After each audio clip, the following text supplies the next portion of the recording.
दीप अमावस्येची पूजा सर्वांना आवडली. स्पेशली हे दिवे सर्वांना आवडले. आता तर हे दिवे बनवले होते कोणी, हे दिवे मी नव्हते बनवले, तर हे दिवे मम्मीने बनवले होते. कारण हे दिवे का मला बनवता येत नाहीत आणि त्याच्यामुळे पहिल्यांदाच मम्मीनं ऑपरेशननंतर काहीतरी केलं पहिल्यांदा, आणि ते म्हणजे हे दिवे.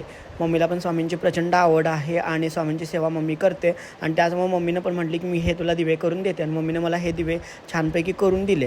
आता हे उकडले नव्हते, तर हे भाजलेले होते, आणि भाजून त्याच्यानंतर हे दिवे बनवले आणि छानपैकी दिवे बनलेत. आणि दिवे बनल्यानंतर मग आम्ही त्याच्यानंतर असं छान प्रकारे तेल वगैरे घातलं आणि त्याच्यामध्ये असे मस्तपैकी सजवलेत, आणि त्याच्यानंतर मग ही पूजा जास्त रंगली आणि सर्वांना आवडली. सर्वांनी या पूजेचं कौतुक केलं. पण याच्यामागे जास्तीत जास्त माझं जेवढं श्रेय आहे तेवढं मम्मीचं पण आहे, कारण मम्मीनं हे जर दिवे बनवले नसते तर एवढी छान पूजा झाली नसती.